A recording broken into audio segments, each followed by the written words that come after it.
സാമ്പത്തിക ആസൂത്രണവുമായിട്ട് ബന്ധപ്പെട്ട ഒരു പഠന പരമ്പരയിലേക്ക് ഏവർക്കും സ്വാഗതം. ജീവിക്കുവാൻ പണം ആവശ്യമാണ്, നമുക്കതെല്ലാവർക്കും അറിയാം. എന്നാൽ പണമുണ്ട് എന്നതുകൊണ്ട് മാത്രം ജീവിതം ഉണ്ടാകണമെന്നില്ല. If you can manage your money, money will manage you എന്നാണ്. പണത്തെ നമുക്ക് കൈകാര്യം ചെയ്യാനാവുന്നില്ലെങ്കിൽ പണം കയറി നമ്മളെ കൈകാര്യം ചെയ്യും. അങ്ങനെ ജീവിതത്തിൽ പല പ്രശ്നങ്ങളിലൂടെ കടന്നു പോയവർ, പ്രത്യേകിച്ച് കടം കയറി ഒളിച്ചോടിപ്പോയവർ, ജീവിതത്തിൽ നിന്ന് തന്നെ ഒളിച്ചോടിയവർ, ഇങ്ങനെ നിരവധി വ്യക്തിപരവും കുടുംബപരവുമായ അനുഭവങ്ങൾ നമുക്ക് ചുറ്റുമുണ്ട്. അതുകൊണ്ട് സമ്പത്ത് എപ്രകാരം കൈകാര്യം ചെയ്യണമെന്നത് അതൊരു വളരെ വലിയൊരു കലയാണ്, ശാസ്ത്രീയമായി അഭ്യസിച്ചെടുക്കേണ്ട കലയാണ്. കടം കയറി കൂട്ട ആത്മഹത്യ ചെയ്തവരുടെ കുടുംബങ്ങളെയൊക്കെ നമ്മളൊന്ന് പരിശോധിച്ച് നോക്കുകയാണെങ്കിൽ നമുക്കറിയാം, പെട്ടെന്നുണ്ടായി കയറി വന്ന കടമല്ല. ഒരു അപകടമോ അല്ലെങ്കിൽ അപ്രതീക്ഷിത രോഗങ്ങളോ മൂലം വന്ന കടമാണെങ്കിൽ നമുക്ക് മനസ്സിലാകാം. പലപ്പോഴും മിസ്മാനേജ്മെൻറ്റ് ഓഫ് മണി, പണത്തെ നല്ല രീതിയിൽ വേണ്ട രീതിയിൽ കൈകാര്യം ചെയ്യാനുള്ള കഴിവില്ലായ്മയാണ് അതിൻ്റെ പിന്നിലെന്ന് നമുക്ക് കണ്ടെത്താൻ സാധിക്കും. പണം ആസൂത്രണം ചെയ്യുക എന്നുള്ളതൊരു കലയാണെന്ന് ഞാൻ പറഞ്ഞു, ശാസ്ത്രീയമായി അഭ്യസിച്ചെടുക്കേണ്ട കലയാണ്. അതിനാൽ തന്നെ അത് കലയും ശാസ്ത്രവുമാണ്. വിവിധ കോളേജുകളിലായിട്ട് 5 കലാലയങ്ങളിലായിട്ട് സാമ്പത്തിക ശാസ്ത്രം പഠിപ്പിച്ച അധ്യാപിക എന്നുള്ള നിലയിൽ, ഇന്നും സാമ്പത്തിക ശാസ്ത്ര ഗവേഷണ ഗൈഡ് എന്ന നിലയിൽ സാമ്പത്തിക ശാസ്ത്രവുമായിട്ട് ബന്ധപ്പെട്ട അനേകം പുസ്തകങ്ങൾ എഴുതുകയും കോളംനിസ്റ്റ് ആവുകയും ധാരാളം പ്രഭാഷണം ചെയ്യുകയും ചെയ്ത ഒരു വ്യക്തി എന്നുള്ള നിലയിലാണ് ഞാൻ ഈ പരമ്പരയിലേക്ക് നിങ്ങളോടൊപ്പം അല്ലെങ്കിൽ നമ്മളൊന്നിച്ച് പ്രവേശിക്കുന്നത്. ഇതിൻ്റെ ആമുഖ പരമ്പരയിൽ പണത്തോടുള്ള നമ്മുടെ മനോഭാവവുമായിട്ട് ബന്ധപ്പെട്ട 4 വിഭാഗത്തിൽപ്പെട്ട ആൾക്കാരെ ഒന്ന് പരിചയപ്പെടുത്താൻ ഞാൻ ആഗ്രഹിക്കുകയാണ്. ഒന്നാമത്തെ കൂട്ടർ പണത്തെപ്പറ്റി എപ്പോഴും ജാഗരണപ്പെടുന്നവരാണ്. അവർ പലപ്പോഴും അസ്വസ്ഥരാണ്. എൻ്റെ കയ്യിൽ മാത്രം കാശില്ല, ബാക്കി എല്ലാവരുടെയും കയ്യിൽ കാശുണ്ടെന്നാണ് അവരുടെ വിചാരം. അതുകൊണ്ട് തന്നെ അവർ പലപ്പോഴും പണമിടപാടുകൾ മറ്റുള്ളവരിൽ നിന്ന് മറച്ചു വയ്ക്കാനും പരിശ്രമിക്കാറുണ്ട്. ജീവിത പങ്കാളിയിൽ നിന്ന് അല്ലെങ്കിൽ കുടുംബത്തിലെ മറ്റുള്ളവരിൽ നിന്ന് അവരുടെ സാമ്പത്തിക ഇടപാടുകൾ അവർ മറച്ചു പിടിക്കും. അവർക്ക് പലപ്പോഴും അസ്വസ്ഥമായ രാവുകളും ദിനങ്ങളുമായിരിക്കും മുന്നിലുള്ളത്. കുട്ടിക്കാലത്ത് വളരെയധികം സാമ്പത്തിക ബുദ്ധിമുട്ട് അനുഭവിച്ചവരായിരിക്കാം ഇവരിൽ ചിലർ.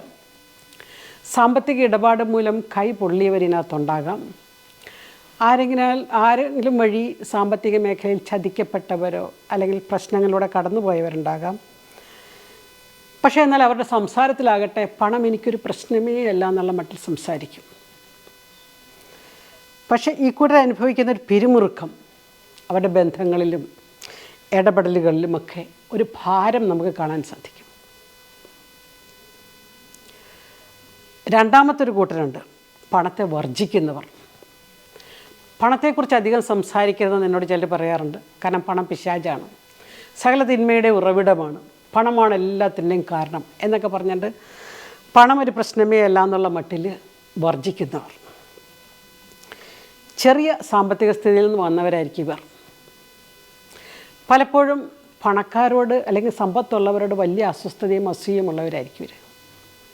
മാത്രവുമല്ല, ഇവരുടെ ജീവിതത്തിൽ കുട്ടിക്കാലത്തെ ചില ഓർമ്മകളും അല്ലെങ്കിൽ ചില പിരിമുറുക്കങ്ങളും ഒക്കെ കാരണം അധ്വാനിക്കാനോ പണം സമ്പാദിക്കാനോ വിമുഖതയുള്ളവരുമായിരിക്കും. എന്തിനാ കഷ്ടപ്പെടുന്നത്, നമുക്കൊരു ജീവിതമല്ലേ ഉള്ളൂ, എന്തിനാ ഇത്ര അധ്വാനിക്കുന്നത്, മനുഷ്യന് ഒരു ചാൺ വയറല്ലേ ഉള്ളൂ, ഇങ്ങനെയൊക്കെ പറഞ്ഞുകൊണ്ട് ഉത്തരവാദിത്തങ്ങളിൽ നിന്ന് ഒളിച്ചോടുന്നവരെ കാണാൻ പറ്റും. അവർ ഈ കൂട്ടരാണ്. മാത്രവുമല്ല, ചിലരെങ്കിലും ആത്മീയ തലത്തിലേക്ക് വന്നതിന് ശേഷം ഭാര്യയുടെയോ മക്കളുടെയോ കാര്യങ്ങളോ ഒന്നും നോക്കാതെ എല്ലാ ദൈവം നോക്കിക്കോളും പറഞ്ഞുകൊണ്ട് ദൈവമെല്ലാം കറക്റ്റ് സമയത്ത് ചെയ്തോളും എന്നൊക്കെ പറഞ്ഞുകൊണ്ട് സ്വന്തം ഉത്തരവാദിത്തങ്ങളിൽ നിന്ന് ഒളിച്ചോടി അങ്ങനെ ജീവിക്കുന്ന ഈ കൂട്ടർ. അതിനേക്കാളും രസകരം ഇവരെ സംബന്ധിച്ചിടത്തോളം അവർ മാത്രം സന്മാർഗത്തിലാണ്, വളരെ കൃത്യമായ നീതിയുള്ളവർ. ബാക്കി കാശുണ്ടാക്കിയവരെല്ലാം അക്രമത്തിലൂടെ, അധർമ്മത്തിലൂടെ, തെറ്റായ മാർഗത്തിലൂടെയാണ് എന്നാണ് പറയുന്നത്. അങ്ങനെ മറ്റുള്ളവരെ വിമർശിച്ചും പണത്തെ കുറ്റപ്പെടുത്തിയും കഴിഞ്ഞുകൂടുന്ന രണ്ടാമത്തെ കൂട്ടർ. ഇനി മൂന്നാമത്തെ ഒരു കൂട്ടർ ഇതിനേക്കാളും ഭീകരരാണ്. അവർ പണത്തെ ആരാധിക്കുന്നവരാണ്. പണമാണ് അവർക്കെല്ലാം. ഊണിലും ഉറക്കത്തിലും എങ്ങനെ കാശുണ്ടാക്കാം എന്നതിനെക്കുറിച്ച് ചിന്തിച്ചുകൊണ്ടിരിക്കും. മരണവീട്ടിൽ ചെന്നാൽ പോലും അവരടുത്ത വീട്ടിൽ ആ പറമ്പിൻ്റെ സെൻറ്റിന് എന്താ വിലയെന്നായിരിക്കും അവരാലോചിക്കുന്നത്. അപ്രകാരം ഏത് സമയം പണത്തെക്കുറിച്ച് മാത്രം ചിന്തിച്ചുകൊണ്ട് നടക്കുന്ന, പണത്തെ ഏറ്റവും വലിയ കാര്യമായിട്ട് കാണുന്നവരാണ് അവർ. കുടുംബത്തിൽ തന്നെ അല്ലെങ്കിൽ ബന്ധുമിത്രാദികളിലൊക്കെ പണമുള്ളവരുമായിട്ടായിരിക്കും ഒരു കൂട്ടുകൂടുന്നത്. പണക്കാരായിട്ടുള്ളവരുടെ കൂടെ നിന്നുകൊണ്ട് സെൽഫി എടുക്കാനും ആ ഫോട്ടോ യൂട്യൂബിലും വാട്സപ്പിലും ഒക്കെ ഇടാനും ഒക്കെ വളരെയധികം ഉത്സാഹിക്കുന്ന കാണാൻ പറ്റും. പണമില്ലാത്തവരോട് ഇവർക്ക് വളരെ പുച്ഛവുമാണ്. അവനെയൊക്കെ എന്തിനു കൊള്ളാം, എന്നെ കണ്ടുപിടിക്കുക. ഒരുതരം പ്രദർശന മനോഭാവം. എക്കണോമിക്സിൽ അല്ലെങ്കിൽ സാമ്പത്തിക ശാസ്ത്രത്തിൽ ഞങ്ങൾ പറയുന്ന ഡെമോൺസ്ട്രേഷൻ എഫക്റ്റ് എന്ന് പറയും. തനിക്കില്ലാത്തത് ഉണ്ട് എന്ന് കാണിക്കാൻ വേണ്ടിയുള്ള ഒരു വെമ്പലും ഇവർ കാട്ടിക്കൂട്ടും. ഇവരുടെ വീടുകളിലോട്ടോ അല്ലെങ്കിൽ വ്യക്തിപരമായിട്ട് ഇവർ അടുക്കുമ്പോഴേ നമുക്ക് മനസ്സിലാകും ഒരു ഷോ ഓഫാണ്, മൊത്തത്തിലൊരു ഷോയാണ് എന്ന് പറഞ്ഞ കാര്യം മനസ്സിലായല്ലോ. പ്രദർശന മനോഭാവം എന്ന് പറയും. തങ്ങൾക്ക് എന്തൊക്കെയോ ഉണ്ടെന്ന് കാണിക്കുവാനോ ഒക്കെ ആയിട്ടുള്ള ഒരു വ്യഗ്രത ഇവർക്കുണ്ട്.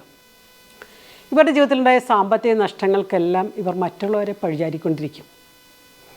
അവർ കാരണം, എൻ്റെ ഭാര്യ വീട്ടുകാർ കാരണം, എൻ്റെ ഭാര്യയുടെ അപ്പൻ അങ്ങനെ ചെയ്തുകൊണ്ട്, എൻ്റെ ഭാര്യയുടെ ആങ്ങളമാരെന്നെ ചതിച്ചതുകൊണ്ട്, അല്ലെങ്കിൽ എൻ്റെ അളിയന്മാർ എന്നോട് ഇങ്ങനെ പെരുമാറിയതുകൊണ്ട്, ഇങ്ങനെ ജീവിതത്തിലെ എല്ലാ സാമ്പത്തിക നഷ്ടങ്ങൾക്കും അവർ മറ്റുള്ളവരെ ഇങ്ങനെ കുറ്റപ്പെടുത്തിക്കൊണ്ടിരിക്കും. കാരണം അവർക്ക് പണം വളരെയധികം ആരാധിക്കുന്ന പോലത്തെ ഒരു വിഷയമായതുകൊണ്ട്. മാത്രമല്ല ഈ കൂട്ടർ വളരെ ജാഗ്രതയുള്ളവരാണ്. ഊണിലും ഉറക്കത്തിലും സമ്പാദ്യവും കണക്കും ഒക്കെ നോക്കുന്നവരാണ്. രാത്രിയിൽ നിന്ന് ഡയറി എടുത്ത് വെച്ചുകൊണ്ട് വരവ് ചിലവ് കണക്കെല്ലാം എഴുതി ഇടയ്ക്കിടയ്ക്കൊക്കെ കാശൊക്കെ എണ്ണി നോക്കി ബാങ്ക് ബാലൻസൊക്കെ ചെക്ക് ചെയ്ത് ഇങ്ങനെ ഭയങ്കര പണത്തോട് വല്ലാത്ത ഒരു ആരാധന മനോഭാവത്തോടുകൂടി. മാത്രമല്ല നമ്മൾ കണ്ടിട്ടില്ല, ചിലർക്കൊക്കെ കിടന്നാൽ ഉറക്കം വരത്തില്ല, അലമാരി പൂട്ടി താക്കോല് കൊണ്ടുവന്ന് തലേണയുടെ അടിയിൽ വയ്ക്കും, ഇടയ്ക്കിടയ്ക്ക് തപ്പി നോക്കും അത് അവിടെ തന്നെ ഉണ്ടോയെന്ന്. ഇങ്ങനെ ഇന്നത്തെ കാലഘട്ടത്തിൽ തന്നെ ഇടയ്ക്കിടയ്ക്ക് ബാങ്ക് ബാലൻസ് ചെക്ക് ചെയ്യുക, അവിടെ കൊടുക്കുക. ഇങ്ങനെ പണത്തെക്കുറിച്ച് ആകെ അസ്വസ്ഥമാകുന്ന ഇവർ പണത്തെ പൊങ്ങച്ചത്തിന് ഉപയോഗിക്കുന്നവരാണ്, പൊങ്ങച്ചം കാണിക്കാനായിട്ട്. അപ്പോൾ ഇങ്ങനെ പെട്ടെന്ന് പണക്കാരായിട്ടുള്ളവരൊക്കെ ഇതിനകത്ത് പെടാറുണ്ട്. പെട്ടെന്ന് പണക്കാരായിട്ടുള്ളവർ നമ്മൾ ഈ 3 കാറ്റഗറി ആൾക്കാരെ കണ്ട് 3 വിഭാഗവും പണത്തെ അതിൻ്റേതായ പക്വതയിൽ സമീപിക്കാത്തവരാണ്. നമ്മൾ 4ാമത്തെ ഒരു വിഭാഗത്തെക്കുറിച്ച് പറയാനാണ് നമ്മൾ ഈ എപ്പിസോഡിലേക്ക് വരുന്നത്. 4ാമത്തെ ഒരു വിഭാഗം പണത്തെ സൃഷ്ടിപരമായി കാണുന്നവരാണ്, സുവിശേഷാത്മകമായി കാണുന്നവരാണ്. പണം എന്താണെന്ന് ചോദിച്ചു കഴിഞ്ഞാൽ, ഞാൻ ഈ സാമ്പത്തിക ശാസ്ത്രം പഠിപ്പിക്കുമ്പോൾ ഞങ്ങളിങ്ങനെ റിസർവ് ബാങ്ക് ഓഫ് ഇന്ത്യയുടെ ഡെഫിനിഷനൊക്കെ ഇങ്ങനെ പറയും, പണത്തിൻ്റെ ഡെഫിനിഷൻ. നമ്മളിവിടെ ആ രീതിയിലുള്ളൊരു പണത്തെക്കുറിച്ചുള്ള ക്ലാസ്സിലല്ല ഇരിക്കുന്നത്. പണം എന്താണെന്ന് ചോദിച്ചു കഴിഞ്ഞാൽ, money is the generosity of God. പണം ദൈവത്തിൻ്റെ ഔദാര്യമാണ്. നമ്മൾ പണത്തിൻ്റെ കസ്റ്റോഡിയൻ, കാവൽ സൂക്ഷിപ്പുകാർ മാത്രമാണ്. സ്റ്റുവർഡ്ഷിപ്പ് എന്നുള്ള വാക്കാണ് സഭാ പഠനങ്ങളിൽ ഇതുമായിട്ട് ബന്ധപ്പെട്ട് ഉപയോഗിക്കുന്നത്. കാര്യസ്ഥൻ, വിശ്വസ്തനായ കാര്യസ്ഥൻ. ദൈവമാണ് പണത്തിൻ്റെ ഉറവിടം. ദൈവമാണ് പണം നമുക്ക് നൽകുന്നത്. വളരെ കൃത്യമായിട്ട് നമുക്ക് മനസ്സിലാക്കാൻ ഒരു ബൈബിൾ പാസേജ് വായിക്കുന്നത് ഉചിതമായിരിക്കും.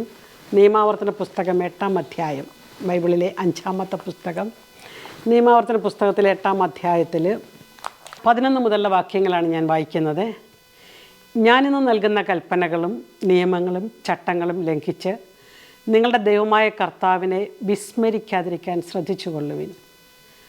നിങ്ങൾ ഭക്ഷിച്ച് തൃപ്തരാവുകയും നല്ല വീടുകൾ പണിത് അവയിൽ താമസിക്കുകയും നിങ്ങളുടെ ആടുമാടുകൾ പെരുകുകയും വെള്ളിയും സ്വർണവും വർദ്ധിക്കുകയും മറ്റ് സകലത്തിലും സമൃദ്ധി ഉണ്ടാവുകയും ചെയ്യുമ്പോൾ, കണ്ടോ, കർത്താവ് വാഗ്ദാനം ചെയ്യണം, നിങ്ങളുടെ ജീവിതം സമ്പന്നമാകും, സ്വർണവും വെള്ളിയും നല്ല വീടുകളും എല്ലാം ഉണ്ടാകും. പക്ഷെ ഒരു കാര്യം മാത്രം നിങ്ങൾ ഓർക്കണം, നിങ്ങൾ അഹങ്കരിക്കുകയും അടിമത്തത്തിൻ്റെ ഭവനമായ ഈജിപ്തിൽ നിന്ന് നിങ്ങളെ കൊണ്ടുവന്ന നിങ്ങളുടെ ദൈവമായ കർത്താവിനെ വിസ്മരിക്കുകയും ചെയ്യാതിരിക്കാൻ ശ്രദ്ധിക്കുകയും. സമൃദ്ധി ഉണ്ടാകുമ്പോൾ മനുഷ്യൻ പെട്ടെന്ന് മറക്കുന്ന ദൈവത്തെയാണ്. ദാരിദ്ര്യമുണ്ടാകുമ്പോൾ മനുഷ്യൻ പെട്ടെന്ന് ഓർക്കുന്നതും ദൈവത്തെയാണ്. കർത്താവ് പറയാണ്, നിങ്ങളുടെ ജീവിതത്തെ ഞാൻ ഇങ്ങനെയെല്ലാം കൈപിടിച്ചുയർത്തുമ്പോൾ നിങ്ങളുടെ ദൈവമായ കർത്താവിനെ മറക്കരുത്. 17-18 വാക്യങ്ങളും കൂടി നമുക്ക് വായിക്കുന്നത് മനോഹരമായിരിക്കും. എൻ്റെ ശക്തിയും എൻ്റെ കരങ്ങളുടെ ബലവുമാണ് എനിക്ക് സമ്പത്തെല്ലാം നേടിത്തന്നതെന്ന് ഹൃദയത്തിൽ പോലും നിങ്ങൾ പറയരുത്. ചില ആളുകളെങ്കിലും പറയുന്നത് ഞാൻ കേട്ടിട്ടുണ്ട്, ഞാൻ കഷ്ടപ്പെട്ടുണ്ടാക്കിയ കാശാണ്, ഇതെങ്ങനെ ചിലവാക്കണമെന്ന് ഞാൻ തീരുമാനിക്കും. ഇതിനെയാണ് അഹങ്കാരം എന്ന് പറയുന്നത്. ഇങ്ങനെ അഹങ്കരിക്കുന്ന ധാരാളം മനുഷ്യരെ നമ്മൾ ചുറ്റുവട്ടത്ത് കണ്ടുമുട്ടുന്നുണ്ട്. പണത്തിനോടുള്ള നമ്മുടെ യഥാർത്ഥ സമീപനം, അധ്വാനിക്കാൻ ദൈവമാണ് നമുക്ക് സാധ്യതകൾ തരുന്നത്. ഒരു മനുഷ്യനെ എങ്ങനെയാണ് പണമുണ്ടാക്കുന്നത് നമ്മൾ ചിന്തിച്ച് നോക്കിയേ. ചിലർ കായിക ശക്തി കൊണ്ട്, ചിലർ ബുദ്ധിശക്തി കൊണ്ട്, ചിലർ ചില കഴിവുകൾ കൊണ്ട്, അല്ലേ? ഈ ബുദ്ധിശക്തിയും കാഴ്ചശക്തിയും അല്ലെങ്കിൽ അറിവും ഓർമ്മശക്തിയെല്ലാം നമ്മളെപ്രകാരമാണ് ഉപയോഗിക്കുന്നതെന്നുള്ളത്. ദൈവം തന്ന കഴിവുകൾ ഉപയോഗിച്ച് തന്നെയാണ് നമ്മൾ പണമുണ്ടാക്കുന്നത്. അതുകൊണ്ട് തന്നെ പണത്തിൽ അഹങ്കാരത്തിന് വകുപ്പില്ല. ഏതൊരു വ്യക്തി, ഏതൊരു കുടുംബം പണത്തിൽ അഹങ്കരിച്ചിട്ടുണ്ടോ തകർന്നിട്ടുണ്ട്. ഞങ്ങൾ സാമ്പത്തിക ശാസ്ത്ര അധ്യാപകർ സാമ്പത്തിക ചരിത്രവും കൂടി പഠിക്കുന്നവരാണ്. കുടുംബങ്ങളുടെ, വ്യക്തികളുടെ, സർക്കാരിൻ്റെ, സംവിധാനങ്ങളുടെയൊക്കെ സാമ്പത്തിക ചരിത്രം പഠിക്കുമ്പോൾ വളരെ രസകരമായിട്ട് തോന്നാറുണ്ട്. ഇതുപോലെ അഹങ്കരിക്കുന്ന ചില കുടുംബങ്ങളിലെ പണം ഒരു 30 വർഷത്തിനപ്പുറത്തോട്ട് പോകുന്നത് കാണുന്നില്ല. അതുകൊണ്ട് തന്നെ നമുക്ക് ചുറ്റും സമ്പന്നന്മാരെന്ന് വിചാരിച്ചിരുന്ന പല കുടുംബങ്ങളും തകർന്നടിഞ്ഞ് കിടക്കുകയാണ്. നിസ്സാരരെന്ന് നമ്മൾ വിചാരിച്ചിരുന്ന പലരും സാമ്പത്തികമായി വല്ലാതെ ഉയരുകയാണ്. ദൈവത്തിൻ്റെ വലിയൊരു കരവേല, ഒരു കയ്യൊപ്പ് ഈ മേഖലയിലുണ്ട്.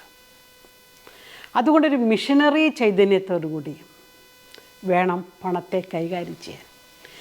എന്താണൊരു മിഷനറി ചൈതന്യമെന്ന് ഉദ്ദേശിക്കുന്നത്? ദൈവം എനിക്ക് കാണിച്ചു തന്ന ഭൂമി, ദൈവം എന്നെ പഠിപ്പിച്ച തൊഴിൽ, ദൈവം എനിക്ക് തന്ന ഒരു ജീവിതമാർഗം, ഇങ്ങനെ പണത്തെ ദൈവവുമായിട്ട് ബന്ധിപ്പിക്കുക. നമുക്കറിയാം, ലൂക്കായുടെ സുവിശേഷം 12-ാം അധ്യായത്തിൽ ധനികനായൊരു വ്യക്തിയുടെ ഉപമയെക്കുറിച്ച് കർത്താവ് പറയുന്നിടത്ത് ഭോഷ എന്നയാളെ വിളിക്കുന്നുണ്ട്. യു ഫൂൾ എന്നാണ് വിളിക്കും. ഭോഷ, you fool. Who is a fool before God? ആരാണ് ദൈവസന്നിധിയിൽ ഭോഷൻ? ആ ഉപമ മനോഹരമാണ്. നമ്മൾ വായിച്ചു നോക്കുമ്പോഴും ആ ഉപമയിൽ ഇപ്രകാരമാണ് പറയുന്നത്. ഒരാൾ കൃഷി ചെയ്തു, ധാരാളം വിളവുണ്ടായി. ധാരാളം വിളവുണ്ടായപ്പോൾ അയാൾ സ്വയം ചിന്തിച്ചു, ഞാൻ എൻ്റെ അറപ്പുരയൊക്കെ പൊളിച്ചു പണിയും, എൻ്റെ ധാന്യമെല്ലാം ഞാനവിടെ നിക്ഷേപിക്കും, എന്നിട്ട് ഞാൻ എൻ്റെ ആത്മാവിനോട് പറയും, ആത്മാവെ തിന്ന് കുടിച്ച് ആനന്ദിക്കുക. നമ്മുടെ ഇന്നത്തെ ഭാഷയിൽ പറഞ്ഞാൽ അടിച്ചു പൊളിച്ച് ജീവിക്കുക.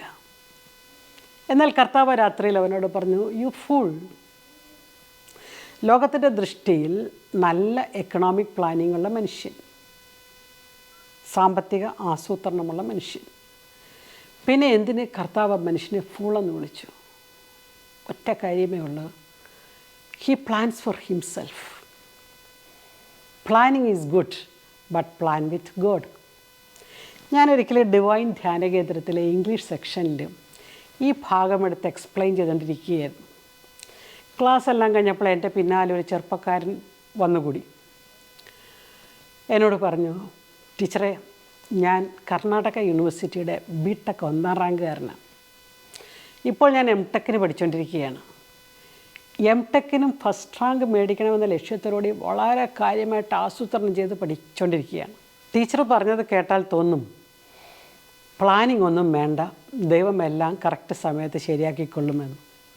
ഞാൻ പറഞ്ഞു, മോനെ, ഞാൻ അങ്ങനെയല്ല പറഞ്ഞത്. നിനക്ക് എംടെക്കിനും ഫസ്റ്റ് റാങ്ക് നിലനിർത്തണമെന്നുണ്ടെങ്കിൽ കൃത്യമായ ചിട്ടയും അധ്വാനവും അതിൻ്റെ പിന്നിലുള്ള എല്ലാ പരിശ്രമവും വേണം. But plan with God. ദൈവം ആഗ്രഹിക്കുമെങ്കിൽ എനിക്ക് എംടെക്കിന് റാങ്ക് കിട്ടും. ചില കുട്ടികളൊക്കെ എന്നോട് വന്നിച്ച് പരീക്ഷയാകുമ്പം പറയും, മിസ്സെ പ്രാർത്ഥിക്കണമേ എന്ന് പറയും. ഞാൻ പറയും, ഞാൻ പ്രാർത്ഥിച്ച കുഴപ്പമാണ്, ഞാൻ ഇങ്ങനെ പ്രാർത്ഥിക്കുകയുള്ളൂ. ദൈവമേ ഓരോരുത്തരെയും അവരുടെ അധ്വാനത്തിനനുസരിച്ച് അനുഗ്രഹിക്കണമെന്ന്. അയ്യോ അങ്ങനെ പ്രാർത്ഥിക്കല്ലേ മിസ് എന്ന് പറയും. ഓരോരുത്തരെയും അവരുടെ, അതായത് നമ്മൾ ചെയ്യാനുള്ളത് നമ്മൾ ചെയ്യുമ്പോഴാണ് ദൈവം അതിന്മേൽ ഉപരിയായി പ്രവർത്തിക്കുന്നത്. If you do the natural things God will fulfil it with the super natural element എന്നാണ്.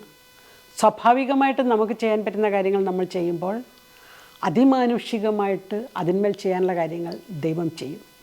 ഇങ്ങനെയാണ് പണം വർദ്ധിക്കുന്നതും നമ്മൾ വലുതാകുന്നതുമൊക്കെ. അതേ ലൂക്കായുടെ സുവിശേഷത്തിൽ തന്നെ 14-ാം അധ്യായത്തിൽ 28-ാം വാക്യത്തിൽ ഈ പ്ലാനിങ്ങിനെ കുറിച്ച് കുറച്ചുകൂടി വ്യക്തമായിട്ട് വിശദീകരിക്കുന്നുണ്ട്. ലൂക്കായുടെ സുവിശേഷം 14-ാം അധ്യായം 28-ാം വാക്യങ്ങൾ, അല്ലെങ്കിൽ ആ ഭാഗത്ത് കുറച്ചുകൂടി വ്യക്തമായിട്ട് ലൂക്കാ സുവിശേഷകൻ നമുക്കത് പറഞ്ഞു തരുന്നുണ്ട്. എന്താണ്, എങ്ങനെയാണ് ഈ അധ്വാനത്തിൻ്റെ നന്മ എന്നൊക്കെയുള്ളത്. നമുക്ക് ആ ഭാഗം കൂടി ഒന്ന് വായിച്ച് കേൾക്കാം. ശിഷ്യത്വത്തിൻ്റെ വിലയെക്കുറിച്ച് വിശദമാക്കുന്ന ഭാഗത്താണ് കഥ ഇപ്രകാരം പറയുന്നു. 28 മുതലുള്ള വാക്യങ്ങൾ. ഗോപുരം പണിയാൻ ഇച്ഛിക്കുമ്പോൾ അത് പൂർത്തിയാക്കാൻ വേണ്ട വക തനിക്കുണ്ടോ എന്നതിൻ്റെ ചിലവ് ആദ്യമേ തന്നെ കണക്ക് കൂട്ടി നോക്കാത്തവൻ നിങ്ങളിൽ ആരുണ്ട്? അങ്ങനെ ചെയ്യുന്നില്ലെങ്കിൽ അടിത്തറ കെട്ടിക്കഴിഞ്ഞ് പണി മുഴുവനാക്കാൻ കഴിയാതെ വരുമ്പോൾ കാണുന്നവരെല്ലാം അവനെ ആക്ഷേപിക്കും. അവർ പറയും, ഈ മനുഷ്യൻ പണി ആരംഭിച്ചു, പക്ഷെ പൂർത്തിയാക്കാൻ കഴിഞ്ഞില്ല. അല്ലെങ്കിൽ 20,000 ഭടന്മാരോടുകൂടെ തനിക്കെതിരെ വരുന്നവനെ 10,000 കൊണ്ട് നേരിടാൻ സാധിക്കുമോ എന്ന് ആദ്യമേ ആലോചിക്കാതെ മറ്റൊരു രാജാവിനോടുള്ള യുദ്ധത്തിന് പോകുന്ന ഏത് രാജാവാണുള്ളത്? പ്ലാനിങ്ങിനെ കുറിച്ചാണ് പറയുന്നത്. മനുഷ്യന് ദൈവം കൊടുത്തിരുന്ന സ്വാഭാവികമായിട്ടുള്ള ഒരു കഴിവാണ് പ്ലാനിങ്, ആസൂത്രണം ചെയ്യുക എന്നുള്ളത്. സാമ്പത്തികമായി ആസൂത്രണം ചെയ്യുന്നതിനെക്കുറിച്ചാണ് നമ്മളിവിടെ പഠിക്കാൻ പോകുന്നത് ഈ പരമ്പരയിൽ. ഈ പരമ്പരയിൽ പ്രധാനമായിട്ടും 5 കാര്യങ്ങളാണ് നമുക്ക് മനസ്സിലാക്കാൻ പോകുന്നത്. ഒന്ന്, ദൈവമേൽപ്പിച്ച പണത്തെ സ്വീകരിക്കുക, അക്സെപ്റ്റ് ഇറ്റ്. നമ്മുടെ ഇപ്പോഴത്തെ അവസ്ഥയെ അംഗീകരിക്കുക, അക്സെപ്റ്റ് ഇറ്റ്. 2, നമുക്ക് തന്നിരിക്കുന്ന ദാനങ്ങളോ അല്ലെങ്കിൽ പണം മാത്രമല്ല, സ്വത്തോ സമൃദ്ധി മറ്റെന്തെങ്കിലുമൊക്കെ ആയിട്ട് അതിനെയൊക്കെ പ്രൊട്ടക്റ്റ് ചെയ്യുക, സംരക്ഷിക്കുക എന്ന് പറയും. നശിപ്പിക്കാൻ പാടില്ല. ദൈവം ഫലമേൽപ്പിച്ചിരിക്കുന്ന, ചിലപ്പോൾ പിതൃസ്വത്തായിട്ട് കിട്ടിയിരിക്കുന്ന വീടാകാം, മറ്റെന്തെങ്കിലുമൊക്കെ ആകാം, സംരക്ഷിക്കുക. 3, അതിനെ മൾട്ടിപ്ലൈ ചെയ്യുക, അതിനെ വീണ്ടും വീണ്ടും വർദ്ധിപ്പിച്ചെടുക്കുക. താലന്തുകളുടെ ബൊമ്മയിലോട്ടൊക്കെ നമ്മൾ വരുമ്പോൾ അതല്ലേ മനസ്സിലാകുന്നത്. 4, വിവേകപൂർവ്വം അതിനെ ഉപയോഗിക്കുക. അധ്വാനിച്ചുണ്ടാക്കുന്ന പണത്തെ വിവേകപൂർവ്വം എങ്ങനെ ഉപയോഗിക്കാം. 5, അടുത്ത തലമുറയ്ക്കായിട്ട് എങ്ങനെ ഇത് കൈമാറാൻ പറ്റും. ഈ ഒരു 5 മേഖലയെക്കുറിച്ചാണ് നമ്മൾ പഠിക്കാൻ പോകുന്നത്. സ്വീകരിക്കുക, സംരക്ഷിക്കുക, വളർത്തുക, ചെലവാക്കുക, ട്രാൻസ്ഫർ ചെയ്യുക, കൈമാറ്റം ചെയ്യുക. ഇതെല്ലാം ഒരു മിഷണറി ചൈതന്യത്തോടു കൂടി വേണം നമ്മൾ ചെയ്യുവാൻ. ബിൽഗേറ്റ്സിൻ്റെ ഒരു വരിയോടുകൂടി ഞാനിത് എപ്പിസോഡ് അവസാനിപ്പിക്കാൻ ആഗ്രഹിക്കുന്നു. ബിൽഗേറ്റ്സ് പറയാറുണ്ട്, നിങ്ങളുടെ കയ്യിൽ ആവശ്യത്തിലധികം പണം വരുമ്പോൾ നിങ്ങളാരാണെന്ന് നിങ്ങൾ മറന്നുപോകും. നിങ്ങളുടെ കയ്യിൽ ആവശ്യത്തിന് പണമില്ലാത്തപ്പോൾ നിങ്ങളാരാണെന്ന് മറ്റുള്ളവരും മറന്നുപോകുന്നു.